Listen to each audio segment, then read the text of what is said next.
Welcome back to World Sport. We're going to head straight back to that Formula One team orders row and Christian Sylt of Formula Money. Technical issues I think we've ironed out. So we're going to start back at the beginning, sure. Christian.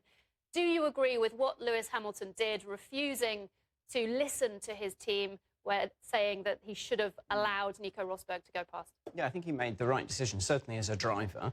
Realistically, the drivers are really the final arbiters as to what goes on track, and I think for starters, they have to reserve the right to make the decision that they feel is best. So on a sporting level, I think he made the right decision. Then on a bigger picture issue, I think he made the right decision because, I mean, there's a lot of discussion at the minute on improving the show in Formula One and making the drivers the stars.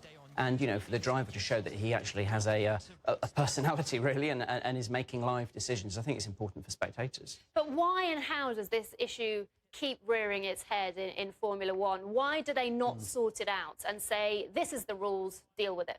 Yeah, I mean, I think it's awfully difficult, really, to do that because ultimately, as I said, the driver has the final decision. They can ban team orders, but then there are means and ways, really, of introducing them kind of almost surreptitiously, really in a backdoor manner.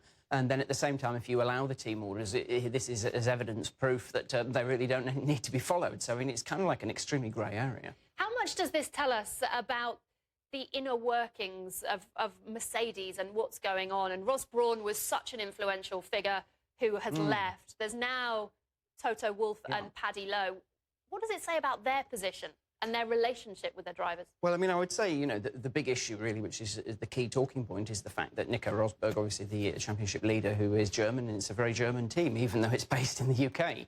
It's German ownership, and Niki Lauda, Toto Wolff, who are both shareholders in it, they're the external shareholders. They're Austrian, but obviously there's a strong, you know, a German influence to the team through Mercedes being the dominant shareholder. And I think that's really the big issue is the team favouring Nico Rosberg over Lewis Hamilton. Is it? Do you believe that they are?